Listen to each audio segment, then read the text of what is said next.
tumeona swala jingine ambalo limeweza kuibua hisia za watu wengine kuhusiana na Mange Kimambi kusomewa Albadiri. Nini chanzo? Nini tatizo ambalo yeye kama yeye limemsukuma kutaka zaidi Mange Kimambi kusomewa Albadiri? Kama unavyoelewa, tarehe 29 tunatiki. Sasa kuna vitu ambavyo vinajaribu kuwatibua Watanzania. Kwa mfano, kuna dada mmoja yuko Marekani anaitwa Mange Kimambi. Mange Kimambi amekuwa anashinikiza sana Watanzania kuandamana. Sasa hili swala limeleta taharuki miongoni mwa Watanzania.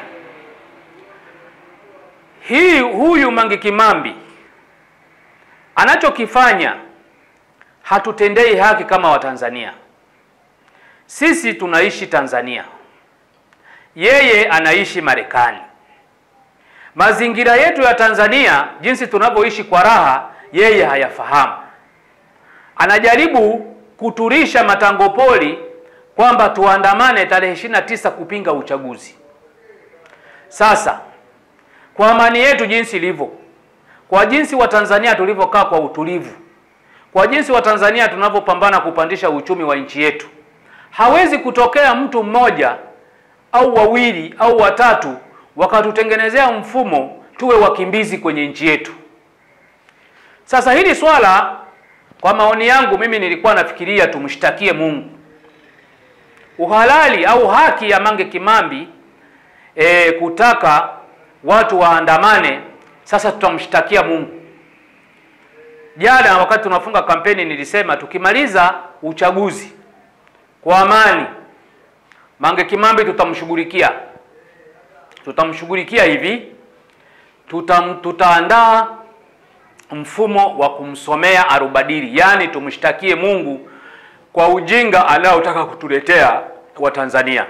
Kwanza, Mange Kimambi amekosa adabu kwa Watanzania. Amani tulionayo ni tunu. Amani tulionayo imejengwa. Amani tulionayo ndiyo maendeleo yetu. Amani tulionayo ndiyo maisha yetu. Leo anakuja mtu anakaa Marekani na familia yake anatuambia tuandamane. Sasa hili Mange Kimambi alisikie kwamba baada ya uchaguzi Albadiri inamuhusu, na tutamshtakia Mungu kwa jinsi anavyotudharau Watanzania. Sisi Watanzania tunajitambua, na ndio maana tunailinda amani yetu kwa nguvu zote, kwa rasilimali zote, kwa namna yoyote ile. Kwa hiyo huku aliko ajue sisi watu wa Tanga au mkoa wa Tanga tutadili naye kwa namna hiyo ya kumsomea Albadiri, Mungu amuone kitu anachotaka kutufanyia Watanzania. Amani hii anayoiona asije akafikiri mkono wa Mungu haupo. Anapofika mahali akataka kuivuruga au kuchochea, ajue Mungu hapendi, kwa sababu Mungu ameshiriki kuijenga amani hii.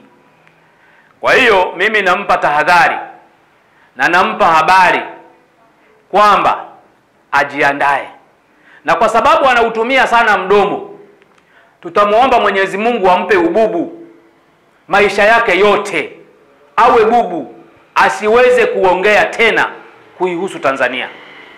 Kwa hiyo ndugu zangu watu wa Tanga, ndugu zangu wafanyabiashara, mimi nawasihi sana tarehe 29 tukapige kura na tuiache Tanzania yetu salama.